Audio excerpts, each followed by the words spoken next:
Hello, Internet! Welcome to episode 231 of the Assorted Calibers podcast, the Second Amendment podcast that is a little bit for everyone. I'm Weird Beard, and with me tonight is one of the most important voices of the Second Amendment world, Erin Paulette. She's a big deal. How you doing, Erin? I'm starting to believe I might be a big deal, Weird. About damn time. So, for the listeners who are confused as to what's going on New Year's Day, because this is only the second for us, I received an email, and it was titled something like, urgent, you've been nominated for the Gundies. And I had no idea what this was, and I'd never heard of the Gundies before, because... Well, okay, I understand it's really big on the gun tubes, but I don't watch those. I mean, look, I'm on a podcast and I don't even listen to my own podcast. So I'm busy doing my own thing, and honestly, I end up doing more of the political and activism side of the 2A rather than gun geeking. And so I'd never heard of this, and I honestly thought it was spam. And so I clicked on it, and I was told that I had been nominated for the Gundies, and apparently this is like the Oscars of the gun world. It's only a few years old, but already it is somewhat of a big deal. And this email said that I was one of the most requested nominees for the category of top voices of the Second Amendment this year, and that I should ask my friends to vote for me every day in January. And it's my understanding that if I should win this particular category, I'll go out to someplace in Texas where they're having this, and there's going to be a presentation, and I'll probably be given some sort of an award. It says that there's going to be an expo and a ceremony, and there's also going to be a range day at Drive Tanks. That's the name of the company in Texas. Presumably I'll be allowed to drive a tank. I'm not sure. However, there's a video that talks about last year's Gundy Awards, and it looks like a Sherman tank literally on the firing range, and they fire it. It might just be a blank.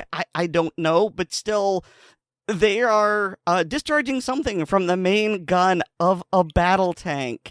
And then there's more things about people shooting off RPGs. It looks absolutely insane. And so I would like our listeners, because I presume they like me, to please go register for the Gundies. There is a link in the show notes, and then you can vote for me, and you can vote for me every day this month. And I'm up against some pretty stiff competition, like Coley on freaking Noir, and the Armed Attorneys, and Liberty Doll, and Iraq Veteran. I think he's 4/8. Yeah. I want to call him. I want to call him Iraq Veteran 88, because I'm thinking of like IG-88. Mm-hmm. Star Trek nerd. Star Trek. Oh my God, they're gonna kill me. Star Wars. I know what it is. I just said the wrong word. Please don't hurt me. But I think it's 4/8, because I think that's like his birthday. He was like born August 8, 1988, whatever. Anyway, I'm rambling. I'm up against some really well-known people, and if I'm going to have even a chance of winning this thing, I'm going to need people to vote for me, and vote every day. So, please do that. And if I win, you know that I don't take pictures of myself, but you also know that if I'm in the right mood, I can really ham it up. I think people have seen me posing with, Bubba the Gun Truck at LibertyCon. And I will totally do that if they'll let me. If they'll let me do a cheesecake pose on a tank, I will absolutely do that. So, I would like to win this. Please help. And you can help because the links are in the show notes. So go click on that. You need to register.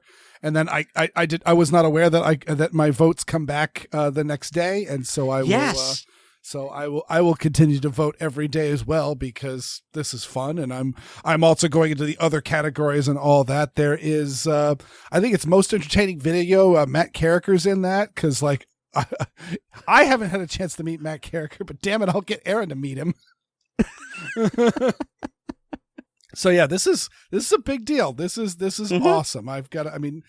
Like I said, like you've always been a big deal to me, Aaron. Let's be honest. We were actually talking about our beginning blog days in the blooper reel for those who are patrons of the show, but we go way back. But it was one of those, like, especially when you announced at the Gun Rights Policy Conference the merger of Pink Pistols and Operation Blazing Sword. I mean, first up, Operation Blazing Sword, like what you did, I've done things considerably smaller than that, and it was exhausting. And putting together Operation Blazing Sword, and then furthermore making it into a thing. Making it to an actual legal entity is absolutely amazing. But then when it suddenly merged into Pink Pistols, and suddenly it's one of those like, oh my goodness, this is like the entire Second Amendment queer world, like all into one envelope, and you are the God Empress. It's just amazing. And so I will be voting for you. I hope that our lovely listeners will be voting for you as well as all the other deserving members on this, because again, this is a really, really good dais. Like every category I'm looking at, I'm like, oh yeah, they've got some big names. So Brandon Herrera is in there for the category of most likely to survive the zombie apocalypse. Yes. And so yeah, there's a ton of good influencers and friendly faces within the Second Amendment community. And so I am so glad to see that you are there, and I hope they weren't just buttering you up in saying that you are one of the most requested people, because you should be. Well, the point being is that the only people who were nominated were the ones who had the most nominations. Mm-hmm. So I know how trite this sounds, but it's an honor just to be nominated. I mean, really, when you look at the competition I'm up against, I really feel like Schmucky the Clown here. I know you're going to get on my case for that, but it was just, oh, geez, okay. I mean, when you're up against, glitzy YouTubers, like, there's people like Matt Carricker and all that, but Liberty Doll, she's just people like us and all that. Oh God, her latest video, her baby would not sit still. And so suddenly there was a baby. It was hilarious. Go watch Liberty Doll. Cause now she's got a baby too. But yeah, there is certainly a lot of glitz and sturb and drang when it comes to like the influencers and the and the YouTube people, and we're podcasters. We are much more lowly. It's like TV versus radio. But yeah, no, you deserve every ounce of this. So again, everybody go check out the show notes. Click on the Gundies. I got it straight to. I've got a link straight to the Voices of the 2A category where Aaron is in. So you can immediately dive straight into voting for her, and then you can go explore around the site and see who else deserves your vote, and do it every day. That's your morning ritual: cup of coffee and vote for Aaron. Yes, please do. Yeah, I know the joke is vote early and vote often, but you can literally do that as long as often as every day. It's actually okay. Yeah. So I got one more thing to talk about before I ask you how you're doing. So I get Christmas presents from Lucky Gunner because they're nice and because I'm awesome. And the Christmas gift I got this year was... I don't know really how to describe it. So you know what a turducken is. Yes, I do. Okay. For people who don't know, it is a turkey stuffed with a duck stuffed with a chicken. All of which have been deboned. Yes. I received this year something called a Piecaken, which is a pastry version of a turducken. And in fact, their first Piecaken was a Thanksgiving dish, hence why it's called that.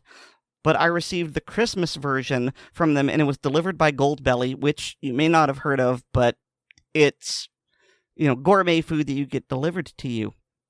And this sucker, so I'm going to dig up the link here.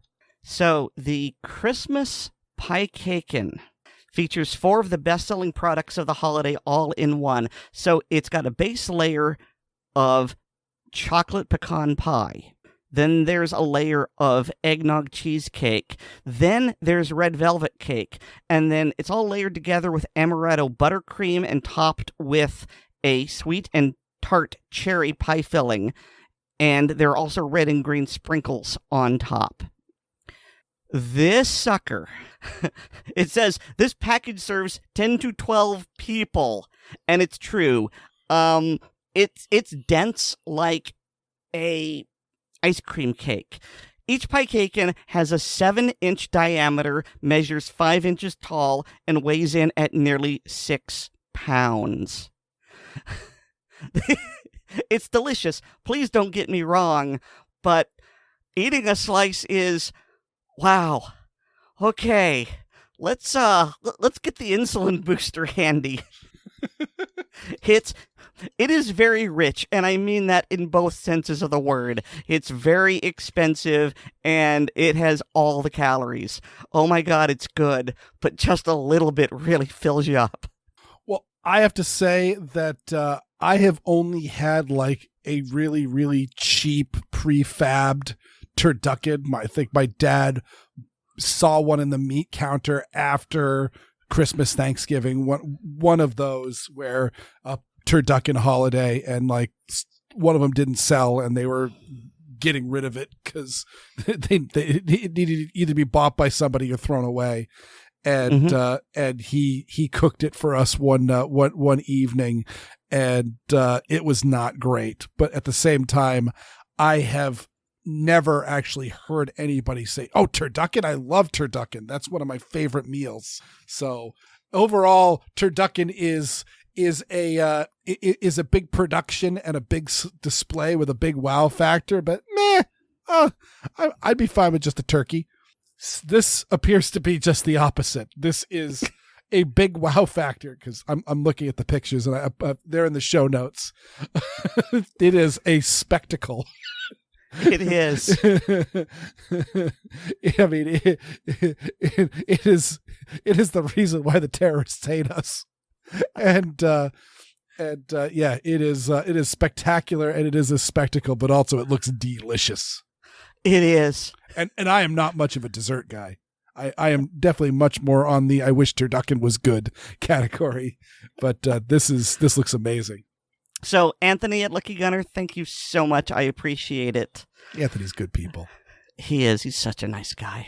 So, yeah, that was my holiday, because even though it was for Christmas, we already had our food planned out, so I saved it for New Year's Eve. And that oh my God. I hope I can eat all of it before it goes bad. I think I'm going to have to start dividing it up and giving quarters to neighbors, so that I don't want to waste it. It's so good. It should freeze well as well. Maybe I'll look into that. I mean, I will tell you right now, like my wife and I participated in the tradition, which is you take the cake topper of your wedding cake and you put it in the freezer, and then you thaw it out on your first anniversary and eat it. And I was always skeptical of that. And yeah, no, we ended up going back up to Maine because my parents took it. We didn't want to travel with it because we were going off on our honeymoon right afterwards. And so yeah, we've thawed it out, and it was one of those like, this is perfectly fine. Good. Yeah. So yeah, if and you want to freeze some of it, it'll probably freeze quite well. All right. So yeah, that was my holiday. How are you doing, Weird? I am doing all right. We had a working holiday. We had a whole bunch of guests over for Christmas, and then my daughter was up in Maine, and my wife and I were. We kept the podcast going, obviously, because you guys had a show last week, and then my wife was cleaning the house, like getting rid of a whole bunch of stuff, and be like, ever so often she would call down to me and say, "Come up here, I've got a whole bunch of your stuff, and we're gonna clean it out." And it was well needed to be cleaning out a lot of stuff. I found a very, very interesting tidbit from my time as a writer, which I will not discuss on this show because it's not Second Amendment related at all, but it is on my blog, which is weirdworld.com. I did something besides post the blog. I think you should have a link to that article in the show notes. I will do just that. All right. But yeah, so yeah, I found that, which I thought was lost forever, and I'll leave it at that. There is some deep there's some deep political stuff on there that we don't need to deal with. Yeah, so I was busy, and then we had a nice New Year's party at some friends, and then went up to see my folks for my birthday, which is on the 1st. So people keep texting me like for my very cryptic Facebook page that I don't even visit anymore. For a long time, people are like, "Is this your actual birthday, or because you're not even posting under your real name or anything like that? Like, is this just a default?" No, my birthday is January 1st. And yeah, so, and then collected my daughter, and so she's back, and then she's going back to school tomorrow, and back to the old grindstone. But our refrigerator's so full of food. So full of food, so we'll be eating leftovers for a while. So let's jump into the main topic with something that it isn't strictly Second Amendment related, but I feel that it's relevant if you'll just bear with me. And so you mentioned that your refrigerators were full of food, but this particular individual did not have that. And so it's from CNN. And it tells the story of a man in Erie County, New York, who was stuck on the road because of all the snow, and he was running out of gas, and he was literally afraid he was going to freeze to death, and he started going around knocking on people's houses to see if they would let him in, and they wouldn't. And honestly, I can't blame him, because here's a strange man knocking on their door in the middle of the night asking if he can sleep on their floor. I get it. And he ended up acquiring other people who were stranded, and one of them was an old lady, and they huddled together in a car for warmth, and then eventually, like the next morning, ran out of gas, and she needed to use the bathroom, and he didn't know what to do, and eventually he came upon a school. I'm not sure what kind of school. It just says Edge Academy.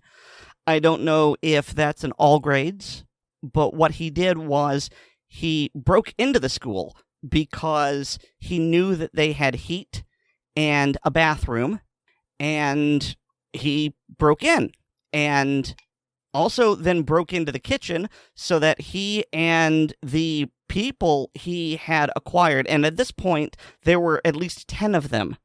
And one person had a dog, and so he got them all into the school so that they would be warm and have something to eat and use the restroom. And he left a note, to whoever it may concern. "I'm terribly sorry about breaking the school window and for breaking into the kitchen. Got stuck at 8 p.m. Friday and slept in my truck with 2 strangers, just trying not to die. There were 7 elderly people also stuck and out of fuel. I had to do it to save everyone and get them shelter and food and a bathroom. Merry Christmas, Jay." And so this was very obviously not the act of a criminal, although he did break the law. And this is the point that I'm trying to make here. By the way, he was not arrested for this. And in fact, the police chief said that, not only a heroic action, but an overall good person. He definitely saved lives that day. And so the point that I want to make here is that there is a concept in law called the doctrine of competing harms. And it states that it's not a specific law, but it's just a concept. And it basically goes, if you have to break the law in order to prevent a greater injustice from occurring, you can do that. And the classic example, like we've seen here, is that if you are in danger of dying from starvation or dying from exposure, you can break into a home in order to keep yourself alive. And the parallel here is, this is the same, I really don't want to say justification because that sounds like I'm weasel wording, but it's the same principle in action involving self-defense shootings. Yeah, it's illegal to break in and take someone's food unless you're acting to save your life or the life of others. In the same way, it is illegal to shoot another person unless it's to save your life or the life of others. And I just want people to sort of keep this analogy in their back pocket for the next time a gun prohibitionist starts ranting about, well, I guess, they rant about all sorts of other things. But you can use this as an example of, hey, the law recognizes that sometimes it's necessary to break a small law in order to prevent a greater tragedy from happening. And if it works in this case, why can't it work when it comes to self-defense? No, that's absolutely true. And I mean, the same idea with you're rushing someone to the hospital and they're in dire need of medical attention. Can you break the posted speed limit? Could you run a red light? So long as, of course, obviously you are checking to make sure that you're not going to get yourself into an accident. There's a reason why lights turn red.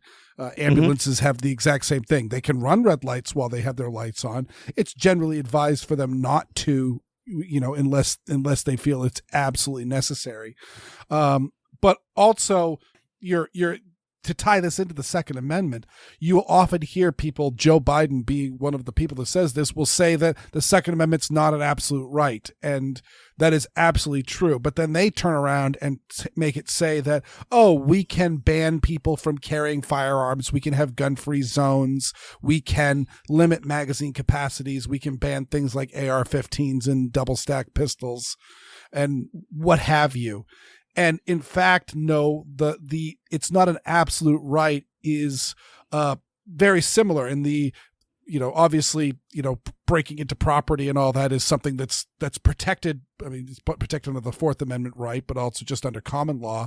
The Second Amendment's the other way around, is the right of the people to keep their arms shall not be infringed. Like, stay the heck away from it, except if you are doing it to harm other people, if you are threatening people, if you're shooting in an unsafe manner, if you're committing murder. That is all where the Second Amendment ends, and that is where the limitation of the rights goes. It's not on adding, government oversight and overreach onto our rights, but it is in fact just saying that it's only works except when you are harming others. Mm-hmm. I believe it was Oliver Wendell Holmes who said, "The right to swing your fist ends where my nose begins." Yeah, I don't know if that does sound like something he would say, but that quote is correct, and I adhere to that logic. Well, yeah, it's basically, rights aren't unlimited because you can't use them to commit crimes. Mm-hmm. You have freedom of speech, but that doesn't mean you can plagiarize someone, mm-hmm. Because you are doing harm to them, and therefore you can't plead freedom of speech over that. So just same principle, and use it the next time you get involved in an argument. And also just, good work on Jay for doing all that and leaving that heartfelt note, so that, he could show. I got to wonder too on that. Clearly, I think his last name is edited out on that. It looks like there's some white space on that whiteboard that might be more more to it, but I wonder if he left like his phone number or something so they could contact him. Probably. I mean, he seems like the kind of guy where he would be willing to make restitution for the damage he did. Yeah, especially if he's offering $500 just to sleep on somebody's floor. When one must assume that he had the $500 with him or easy access to it. So yeah, it does seem like the type of guy that, look, I'll break the windows and I'll break this and I'll eat the food in the kitchen, and to help us stay comfortable in this terrible situation. But yeah, if you guys need the money back, please give me a shout. So it sounds like he did absolutely everything right. Especially he first was checking in with residences that were occupied and got a hold of people. Obviously 911's not going to do anything. There's another Second Amendment angle. There's times when 911 is just as useless as anything else. Well, he called 911, or at least the police at first, and they mentioned that they weren't able to get to him due to the dangerous storm conditions. They couldn't. Yep. It's not that they couldn't help him; they couldn't get to that location. Mm-hmm. Yeah, they couldn't help anybody. Yeah, pretty much. If one of those houses started burning down, the fire trucks aren't coming. Mm-hmm. So yeah, it's a really good story, and I'm glad you found it, Aaron. Thank you. So moving into more directly Second Amendment related news, there is this story. I got it from the Reload. New Jersey legislature passes sweeping new gun carry restrictions and insurance mandate. And this is an interesting story. I actually need to start reaching out to some people to maybe do some interviews on this, because this is an absolute mess. But essentially, New Jersey is now following in New York's footsteps with making it so. Essentially, all right. Well, I mean, as you all know, New Jersey has been legal to carry as far as I can remember. I don't know the history very, very well, but essentially it has been a May issue state for a long, long time. And that May issue is not you. And so it's only the most connected people get a carry permit in New Jersey. It's not even like Massachusetts, where certain towns and certain police jurisdictions, yeah, they're fine. They don't care. They'll issue it like any other state. But then other places like Boston, like Springfield, like any of the larger cities, any of the places that have large minority populations. Let's be honest here. If you live in a diverse neighborhood, chances are in Massachusetts you're not going to get a gun permit. New Jersey, it's just, unless you are very well known, you are not going to get a gun permit. And now that NYSERPA v. Bruin has said that is unconstitutional, okay, we'll issue permits, but now we're going to restrict where you can carry. And it is damn near everywhere. Like, you can't carry in your own car. And then there's, I'm trying to think if he's got a list of the sensitive places, but it's okay. So it contains a list of more than 20 sensitive places where licensed carry is forbidden, including, and I don't think this is all 20, schools, government buildings, polling places, bars and restaurants, theaters, sporting arenas, parks, airports, casinos, and child care facilities. I mean, that is probably not all of it, but that's most days you're going to cross into. Especially, I don't know how on how deep the parks go. I mean, obviously Oddballs talked about Tennessee laws and park carry, and how there could be just like a parking lot that happens to be a state park, so or university property and things like that without you knowing it. But yeah, this is getting super duper obnoxious, and I felt that what tied in beautifully is, well, of course there's exceptions. First up, I think a lot of these, like including New York's sensitive places movement, I think there's going to be a lot of, if you were the type of people who were getting your carry permit, when everybody else was getting denials, if you get caught illegally carrying a gun in a quote unquote sensitive place, well, maybe that case will kind of go away quietly, or you can pay a small fine and we'll look the other way rather than needing to go through some tough trial and have criminal charges leveled against you. But there has been, there is an exception to this, is that judges, prosecutors, and attorneys are exempted from many of the locations in the sensitive locations in New Jersey, but also pointing out that according to Rob Romano on Twitter, accordingly, not only can judges, prosecutors, and attorney generals carry handguns into schools, museums, zoos, and casinos, but they can carry machine guns into all those places now as well. Rules for thee and not for me. Correct. And so, yeah, this is just them trying to preserve what is an unconstitutional right and keeping the dirty, unwatched masses from protecting themselves. So, some good news coming out of New York. Yes, this is a very, very good one. I will have to say, are you good at reading these court rulings? Because I read this one and I was able to get through it. It wasn't dense legalese. My eyes started crossing on it. So sure, I got the general, which is the New York's red flag law, which they call a TERPO, Temporary Extreme Risk Protection Order, has been ruled unconstitutional by the, they call it a Supreme Court, but it's also the... So here's the thing. The New York Supreme Court is not what we think of when we think of a state-level Supreme Court. That's actually the New York Appeals Court. This is just a high court in Monroe County of New York.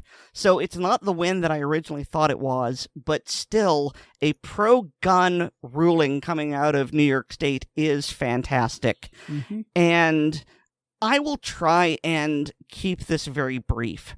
This doesn't affect just TERPOs, but also ERPOs. And apparently those are two different things in New York. You've got the temporary extreme risk protection order and the non-temporary.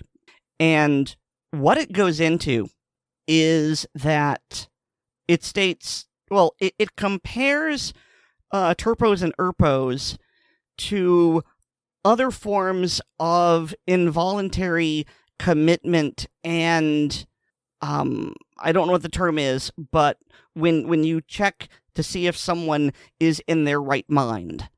And it basically says, in all of these other cases involving mental health, it requires a trained professional, a trained medical professional, a trained mental health medical professional to make this call.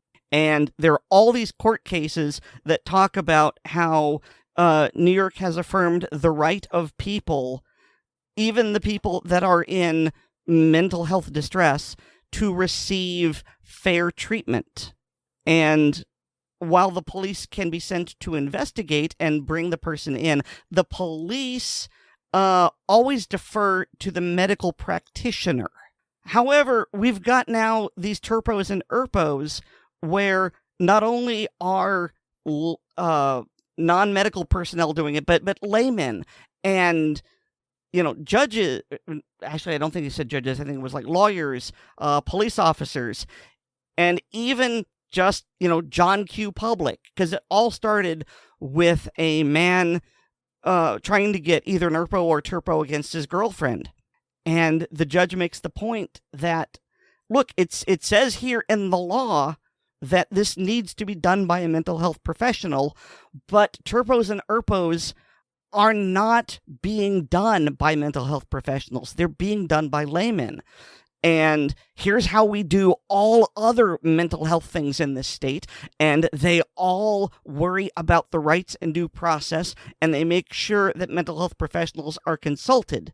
So why is this different? And we think it's because there is the perception of the Second Amendment as a second-class right. And because of this, and because there are no provisions to ensure that this is done in order to treat I don't want to call them victims, but these people of whose mental health we are concerned, since there are no provisions to treat them properly and in accordance with the way every other form of mental health is handled, we judge TERPOs and ERPOs as they are presently drafted to be unconstitutional.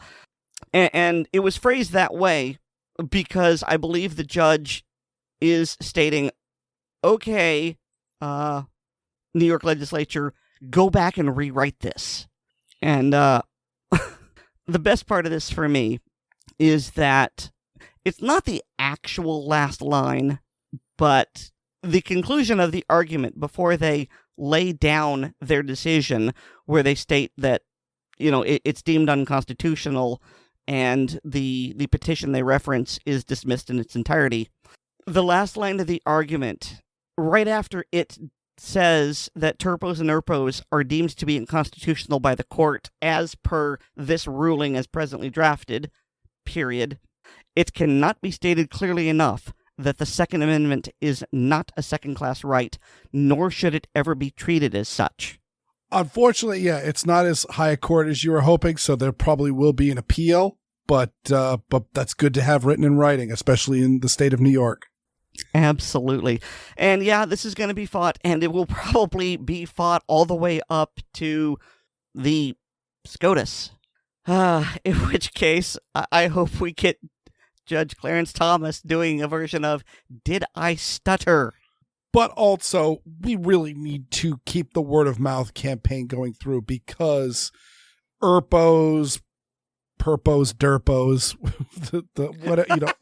all the different versions of this and red flag laws are the dumbest laws on the planet. They are gun control, wearing a white lab coat and pretending it's a doctor. It is the worst laws possible, because number one, we've just talked about multiple spree killers that were known to law enforcement that were in states where ERPOs existed or red flag laws, and they weren't used, even though there was multiple reports of dangerous activity. But also it's you're having someone who's having a mental health crisis, and either you're reporting them because you think that they're going to harm themselves or you think they're going to harm somebody else. And the solution is to come and take their guns away and lock their guns up and leave them alone, because none of these laws have any provision towards getting the person the help that they need. It is exclusively take the guns away. And that makes absolutely zero sense. And so we need to keep a word of mouth campaign going on anyone who thinks, oh, red flag laws, that's common sense gun control. You're locking up guns, but letting someone who is in a mental health crisis just leave them alone and unsupervised. What part of that is smart? Mm-hmm. As I think it was Sean Sorrentino who said, you're arresting the guns, but you're leaving the person to harm themselves in other ways. Mm-hmm. Or in the case of, if you are calling in on a stalker or someone who you've had a rough breakup with, and they are having boundary and or violent issues, an abusive spouse, and you're calling in on them and saying, look, they've got a whole bunch of guns and they're threatening to use them on me. Well, all of a sudden the police show up at your door and come and take all your guns away. You're going to know who called it in, because trust me, they've contacted you before. I mean, nobody's going straight to these red flag laws. They're going through the traditional method of calling the cops, possibly taking out a regular restraining order and all that. And now all of a sudden this person's coming through. They know who you are. There's a reason why you called them. They know that you called them. And so now they've been violated and they're left unsupervised. Does you think that makes them less dangerous or more dangerous? Also makes me wonder if perhaps a stalker could call in a red flag law on their victim, rendering them helpless. Given that, again, as we've said here, there's not really any serious judgment. I mean, the call would need to seem serious enough. I guarantee that there are safeguards against just crank red flags. But at the same time, so long as the person's not completely insane, I would be nervous. Let's just say I've been threatened with red flags by people who just disagree with my position on the Second Amendment. And even though these people have been crazy, these are not rational or good people, and these are not people that never by anybody that I've known personally. So those two factors are a huge feather in my cap at preventing a red flag law from happening. But it still makes me nervous because once the ball gets rolling, there ain't nothing I'm going to do to stop it until after the fact.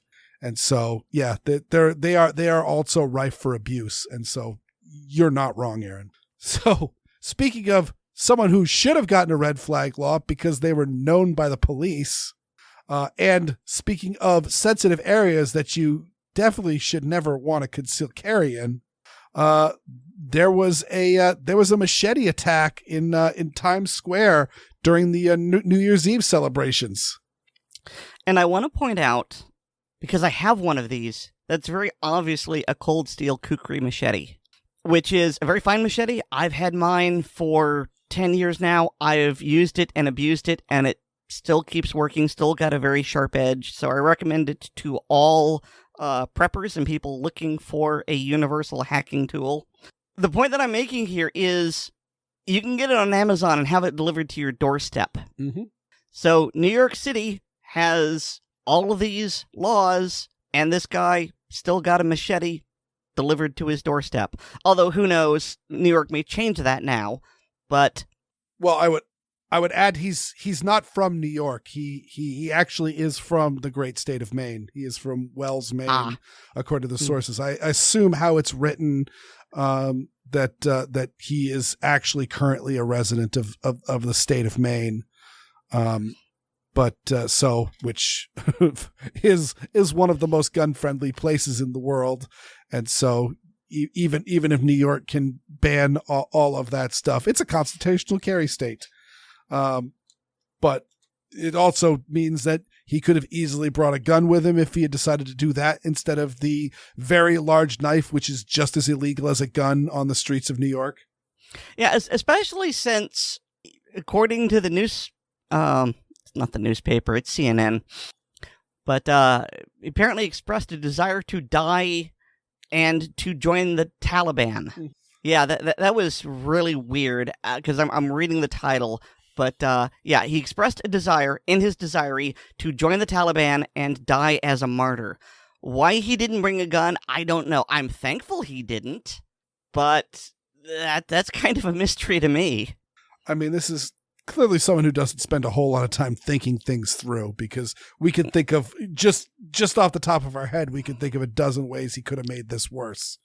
And thankfully, he didn't kill anybody. And it seems like all the officers that he did injure will make a full recovery. So good on that. Yeah, this was ugly and bad, and I really just wanted to point it out to show that all the restrictions that New York has, including all these sensitive locations, including Times Square itself, where, we concede you can get a carry permit. That's fine, but you can't carry in any of these sensitive places, which is the majority of New York City. But yet this dude walked in with a machete and could have walked in with a gun. And certainly that would have set off a metal detector if he had passed by any of those, because that's a lot of steel. Cold steel, if you will. I couldn't resist. But yeah, so I'm glad they stopped him. I'm glad he's arrested. I'm glad he is in New York and not in the state of Maine. Good riddance. And New York won't get this. New York will learn nothing from this. So moving into a slightly lighter topic than terrorist attacks in New York City, I wanted to talk about another great podcast. Of course, we've talked about it on the show before. Is Stephen Gutowski has a great podcast called the Weekly Reload, and in this podcast, the one that was released just before Christmas, he interviews Mark Bryant of the Gun Violence Archive, and essentially talking about this CDC story that we've talked about, where the CDC met with several anti-gun groups, and Mark was one of these people, to talk about removing defensive gun use data from the CDC's website for people to access. And I just wanted to say that this was one of literally the best interviews I have ever heard, in the fact that Mark Bryant is very clearly on the other side of the Second Amendment as us. I'm not going to go so far as to say he's anti-gun. He doesn't speak about what laws he supports or any things like that, but he certainly has a certain level of hostility towards the Second Amendment supporters that is very clear with the words that he chooses in discussing the issue. And Stephen gives him all the room to talk about his point and to make his point, and shows him a ton of respect. He's not there to attack him or beat him up. It's not an ambush. But also, he asks some tough questions and puts his feet to the fire and really stands up for the Second Amendment in this. And I gotta say, I think Stephen really shines in his podcast when he is interviewing people on the other side of the fence, because he does a job that I don't think I could ever do. It's amazing. A really, really good podcast. So highly recommended. If you don't listen to haven't listened to the Reload podcast before, give it a listen. It's worth a listen, and definitely check out the Mark Bryant episode.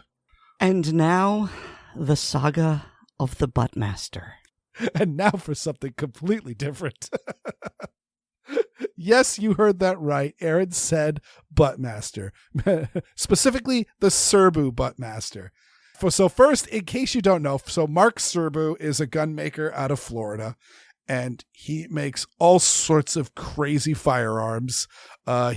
I believe it's discontinued, unfortunately. He used to make the Serbu Super Shorty, which was either a Mossberg 500 or a Remington 870, where he would buy virgin receivers from either Remington or Mossberg and then convert them into a pistol grip short-barreled shotgun that would count as any other weapon, and sold those. It was like a 3-shot pump-action shotgun that came with a leg holster.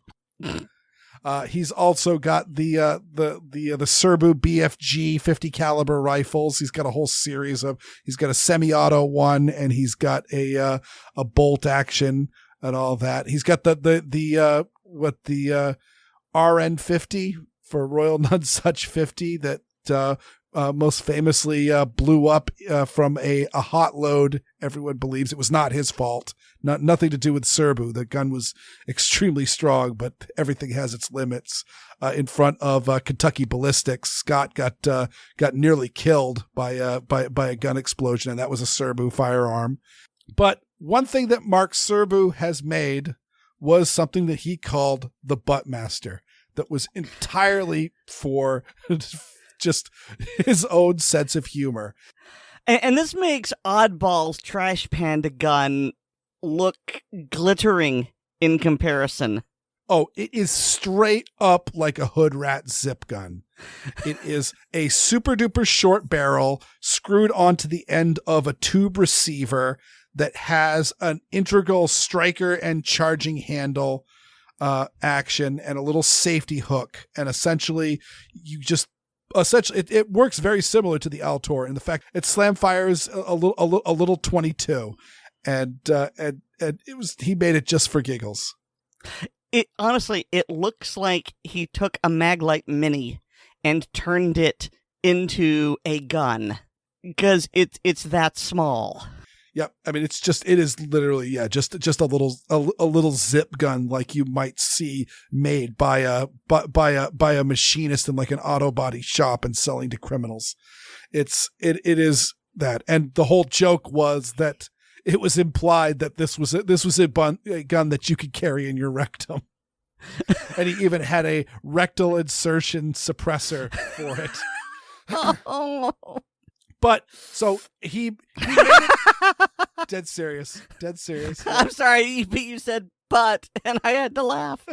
And it was, and he made just the one, and he mostly and registered it with the NFA as I believe it's in any other weapon, and the suppressor was also registered with the NFA, and that was the only thing he had. He said it was briefly listed on his website, but he never sold any of them, and it was only listed as, I think he said, listed as a pen gun, not as a Buttmaster.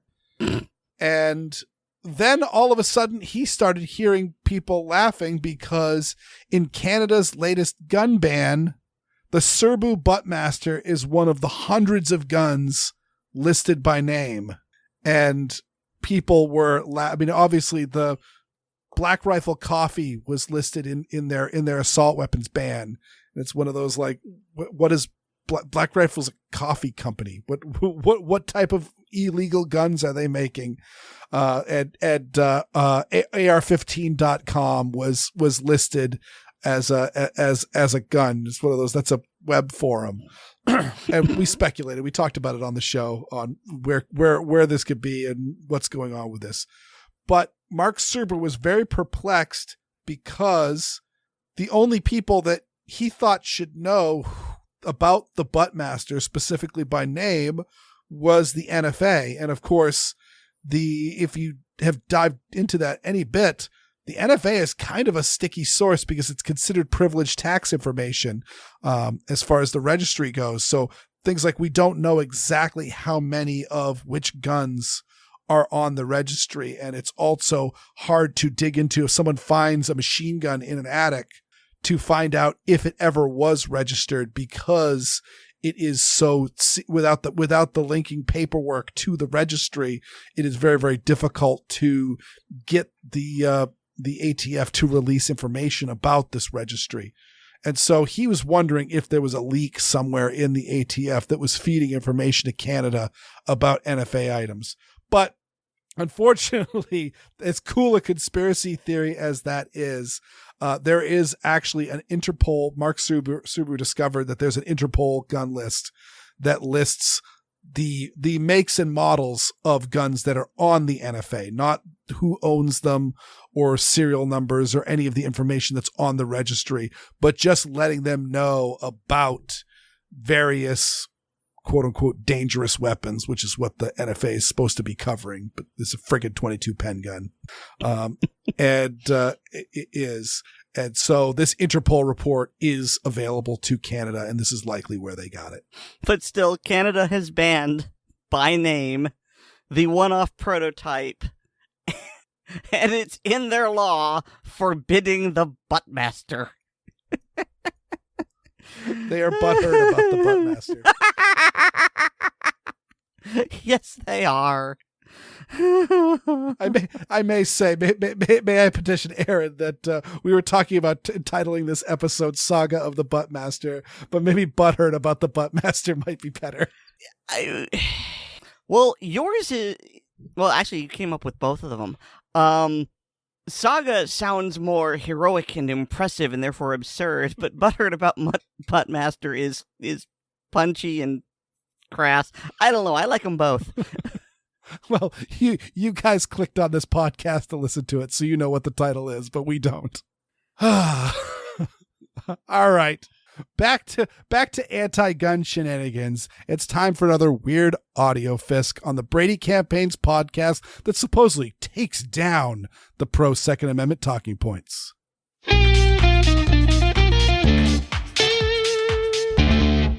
In my next installment of Fisking the Brady Campaign's attempt at rebutting Second Amendment talking points, we cover one that really gets their dander up. Statement number 7. A good guy with a gun stops a bad guy with a gun. So we should just arm folks. Oh, they hate the Pro 2A bumper sticker slogans.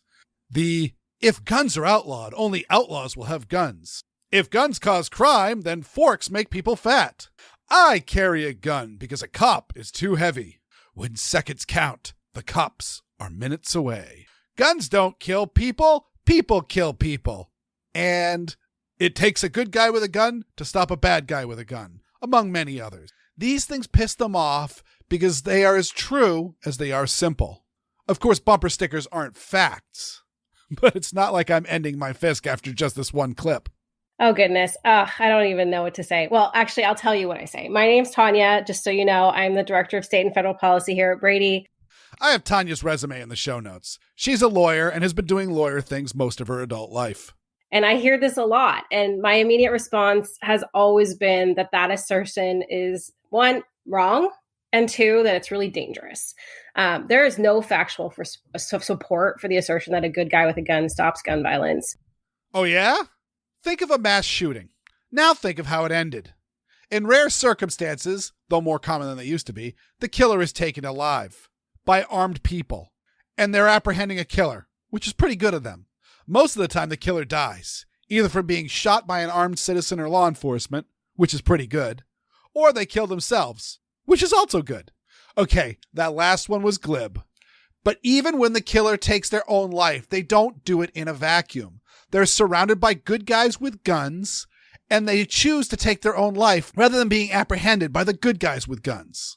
With the exception of the killer who shot Gabby Giffords and killed 6 others, he was tackled by unarmed bystanders. Every other shooting I can think of, good people with guns were the deciding factor on when the killing stopped. Also, in the Gabby Giffords shooting, there was an armed civilian there ready to take action. But he saw that the shooting was over and never drew his gun. Many news stories claim he almost shot the wrong man. But that, like these crazy statements by Tanya, are just propaganda to keep the lie alive. In fact, people very rarely use guns successfully to defend themselves from crimes, and armed civilians have very rarely successfully intervened in the hundreds of mass shootings in America. Except when President Obama commissioned the CDC to run a study on gun violence, likely as a means to push for gun control, as it was a key platform of his presidency, the study found the low estimate was 500,000 people every year defending themselves with a firearm. The high estimate is 3 million defensive gun use. Likely the real number is somewhere in between. Even at the rock bottom estimate, does 500,000 people every year sound like a rare occurrence? Especially when only about 100,000 people are killed or injured with guns every year, and it's a national emergency, according to Brady. Also, as far as citizens stopping spree killings, that's complicated. One huge factor is if an armed citizen is present at a spree killing, then generally they are quickly stopped, and it doesn't become a spree killing.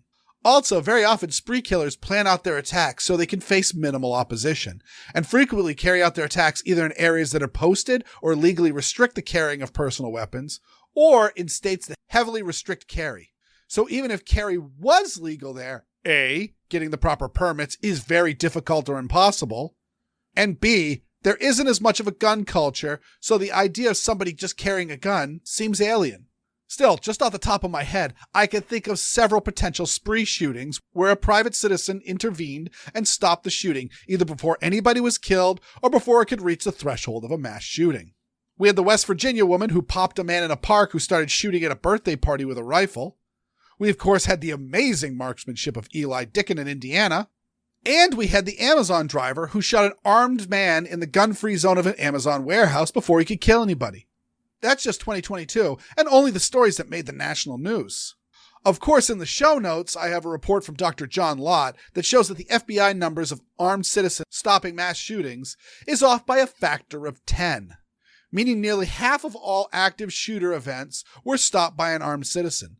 Go check the show notes, as Dr. Lott details his methods and shows his data. Unlike this podcast, where they just want you to take their word for it. And I think I've just proven what Tanya is claiming simply isn't true. Unfortunately, the recent shootings in Uvalde, where there were 7 armed officers, and in Buffalo, where an armed security guard was shot and killed, has shown us even more clearly that even trained armed men cannot prevent mass shooting events. The Uvalde police were trained to engage the shooter as fast as possible, training that they ignored. And it wasn't until one officer broke rank and breached the classroom that the attack was brought to an end. Not only did the cowardice and incompetence of the Uvalde police lead to more people getting shot, it likely led to more wounded victims succumbing to their wounds. Very similar levels of incompetence happened at the Marjorie Stoneman Douglas School in Florida. Yet Brady advocates for gun control rather than admonish incompetence and cowardice from the men and women who swear an oath to uphold the law and keep the peace, and then fail to perform those duties. As for the Buffalo shooter, I acquired a copy of the live stream and watched it. It's not in the show notes. But the killer exited his car right in front of the store, shot a woman who was walking in the open, then immediately engaged the security guard through the glass storefront. The man didn't stand a chance. And it was reported that the shooter had visited the store before the shooting and knew where the guard was posted. Given that this was before the NYSERPA ruling, and Buffalo still doesn't allow people to carry lawfully despite it being illegal for them to do so, the killer was all but assured that once the security guard was neutralized, he wouldn't be encountering any opposition until he heard police sirens. These are not the examples you want to give to make your case. So when there is an attempt by a good guy with a gun, what we've seen is more often than not, it actually undermines law enforcement efforts as they act quickly to respond to shooting incidents, placing more people in harm's way. We've even seen many incidents where that so-called good guy with a gun ends up getting shot and killed by law enforcement because they're confused about who the actual perpetrator is. They've seen so many instances that they don't even cite them. They can name Uvalde and Buffalo, but where are these cases? I can think of one that happened in 2021 in Colorado, where an armed citizen stopped a cop killer and potential spree killer, and then was killed by the police. But this wasn't mistaken identity. This was rank police incompetence. The answer is not to ban guns, but to train police better and not stand behind officers who don't exercise their duties or follow their training. But no. Tanya is weaving a fantasy where guns are useless in the hands of law-abiding people, and maybe doing the right thing will just get you killed by the cops. So stand with Brady and just give up your rights and your guns. They're only useful when criminals use them. But what we do know, what there is data about, is that more guns create more opportunities for injury and death, not fewer. And again, this is rooted in data and evidence. So I think it's really important to start there, instead of starting with this assertion that somehow a good guy with a gun stops gun violence. Is it now? Hey, look, I have show notes. Listeners should be able to see them on their streaming app. But you can always go to assortedcalibers.com and read them there. I just outlined the data showing that defensive gun uses are very common, and armed citizens stopping potential spree killings is also common. You know what else is in the show notes? A link to the Brady Campaign website where I downloaded the podcast to cut these clips. They have 4 links for the whole podcast, not just this one question. One of them is the Brady internal recruitment and donation page. One is an opinion piece from the New Yorker, another an opinion piece from the New York Times, which is behind a paywall and you can't read it without a subscription, and one page from the Sandy Hook Promise, an anti-gun group that does have some links and footnotes. And this is my 5th segment on this one podcast, and I have more links than their whole show. So her definition of data is different than mine. And the data I'm citing doesn't paint the same picture she's painting. Go ahead, read my notes, and then read theirs, and see what you think. The most important point that I want to make, and I think it's something we don't always necessarily think about, is that this is not born of facts. It's born by the gun industry and the NRA. In particular, it was born following the Sandy Hook shooting to perpetuate a guns everywhere agenda, which is not about protecting people or upholding rights, which is about selling more guns. Except that I just showed the facts that say you aren't telling the truth. The most important fact I have to say in this Fisk is Tanya is a goddamn liar, and she should be ashamed of herself for getting paid by an anti-gun group to push laws and lies that actually get people killed. So the good guy with a gun fallacy is just one more example of the lies they will tell to sell more guns at the cost of people living in America, of how they will always put profits over people. Famed Nazi propagandist Joseph Goebbels said at Nuremberg in 1934, "The cleverest trick used in propaganda against Germany during the war was to accuse Germany of what our enemies themselves were doing." This is frequently translated to accuse your enemy of what you are doing. They are accusing the supporters of the Second Amendment as lying for profit. Yet Tanya is lying and getting paid to do it.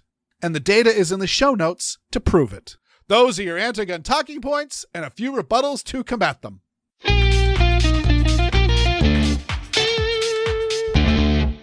All right, Weird. So you have been in the habit of asking me how I thought you did, and this one was a return to form, or I should say, well, I don't know if it's my favorite, but it's right up there.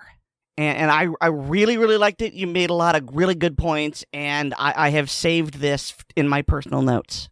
I won't lie. While I was writing this, I'm like, I nailed this. I think Aaron's going to like this one. Oh, yeah, you did. And I got to say, I put in my link to the show notes, I put it in at the very, very end of the Fisk. I put the BS asymmetry principle.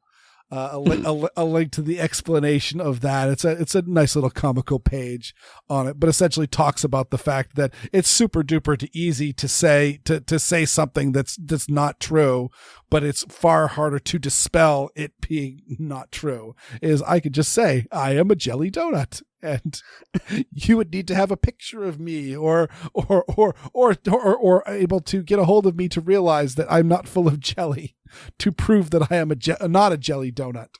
And so it is. I mean, obviously, I've spent orders of magnitude more time fisking this one podcast than they took to actually make the podcast.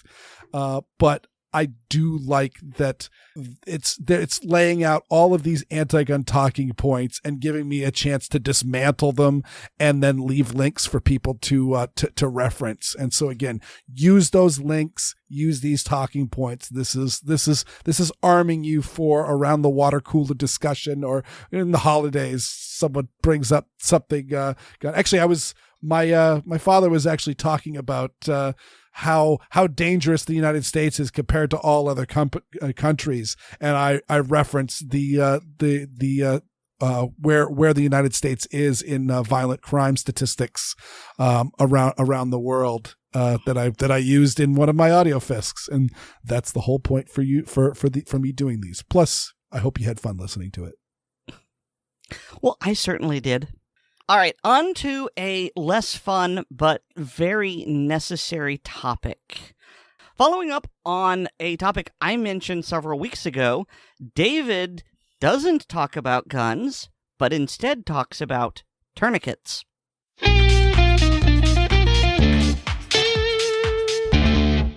Hi, and welcome to Gun Lovers and Other Strangers. In episode 228, Aaron mentioned a chapter of the Pink Pistols hosting a Stop the Bleed class. She also stressed the importance of having and knowing how to use a tourniquet. This made me wonder how many people are interested in getting a tourniquet and training, but don't know where to start. Back in the before times, I was in this position. Thanks to a number of knowledgeable friends, I was able to add a good quality tourniquet and basic medkit to my range bag. I discussed this in my segment in ACP episode 150. Unfortunately, my plans for organizing a Stop the Bleed class were sabotaged by governmental and corporate responses to the worst plague ever. Now that society has initiated a return to a reasonable semblance of normalcy, I'm attempting to resume that plan. There are a number of tourniquets on the market, a few excellent, some good, and too many that are worse than useless. I'm going to focus on the top end of that scale, but I urge our listeners to do their own research. The two most popular and preferred tourniquets currently available are the CAT and SOF-T versions. The SOF-T is available from TACMed Solutions and the CAT from North American Rescue. Be aware there are many cheap knockoffs on the market, so I strongly recommend buying direct where possible. As with any product, there are a number of pros and cons. For example, as the older of the two, the CAT has been around longer and has more name recognition. First responders stock it almost exclusively. When digging through a medical kit in a government vehicle or facility, it's very likely a CAT is in the bag. The CAT is also considered very easy to self-apply with only a little practice. However, due to this and some other features, the CAT isn't as sleek when packed and can be bulkier to store. This may not be a major consideration for most, but it's still good to know. The SOF-T, specifically the current wide version, is considered easier to apply to another person than the CAT and packs flatter for easier storage. Either one is an excellent choice and would serve well in any trauma kit. Personally, I went with the CAT due to the easier to self-apply aspect, but it was a tough choice. Both of these tourniquets run around $30 as is and are sold alone or as part of an individual first aid kit, or IFAK. It's not enough to have the equipment to apply aid, we also need knowledge. This is where training classes come into play. Whether basic first aid, CPR, or a Stop the Bleed class, just like with firearms, I urge everyone to seek out as much training as possible. According to the U.S. Bureau of Labor Statistics, there were 5,190 fatal work injuries in 2021. The National Highway Traffic Safety Administration estimates 42,915 people died in motor vehicle traffic crashes that same year. To paraphrase the NRA tagline, how many of these deaths could have been prevented by a good guy with a med kit? I expect quite a few. Remember, it's not just in self-defense situations that we're our own first responders. Be prepared and stay safe. Oh, wow. That ain't hardly a mosquito bite. Kaylee, stay with me. Stay with me. Can you move your feet? Are you asking me in advance? She's going to shock. Baby, you have to focus. The infirmary working? Yeah, we got stuck. That about wraps up this segment. If you have any questions for me or suggestions for future segments or a comment on a past segment, please post them on the Assorted Calibers Podcast Facebook or MeWe pages, and Aaron or Weird will make sure I see them. I'm also a contributor on the Blue Collar Prepping blog, which can be found at bluecollarprepping.blogspot.com. We're always looking for people interested in submitting posts to the blog, so please check out the site. Finally, I'm also a published author, and books with my stories can be found on Amazon under the name Brenna Bock. That's BrenaBock. And my first story under my actual name is now available. Look for Saints of Malta on Amazon. That's all for now. Thanks for listening. I'm David, and this is Gun Lovers and Other Strangers.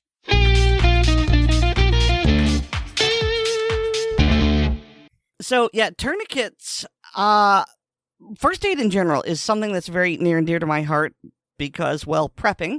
And I honestly feel that if you carry a gun to end a life on your person, then you should also carry a tool to save a life on your person, and you should be trained in both. I can't argue with that. And I will have to say also, the chances of you bumping into somebody that needs shooting is considerably lower than bumping into somebody who's leaking and needs that leak stopped. Mm-hmm. And so the ability to have first aid equipment on you and having something as life-saving as a tourniquet.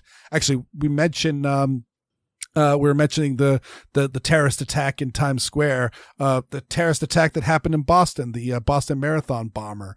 One of the reasons why they think there was a lot of people that lost limbs, unfortunately, and one of the reasons why they think the death toll, I think it was only like 6 people, I think, that died. I don't know off the top of my head, and I apologize to anybody who was touched by this tragedy that for me not having that information right off the top of my head.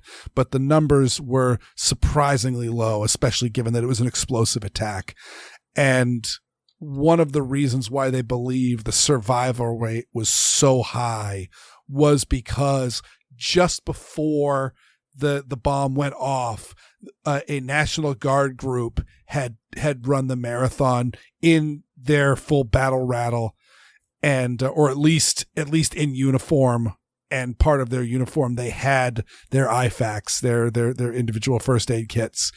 And so they had tourniquets on them, and they were immediately slapping tourniquets on those horrible wounds and getting the bleeding stopped so that those people could get to the nearby hospitals in Boston and have their lives saved.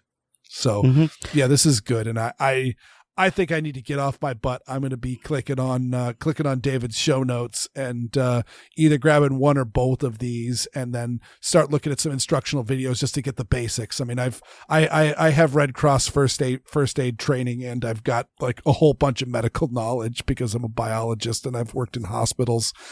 So between that and just some instructional videos, I could get like 90% of the way there, and then I should just go find a Stop the Bleed class. Yes, you should. So because you said that, I have some videos linked, and I think they're all from the same person.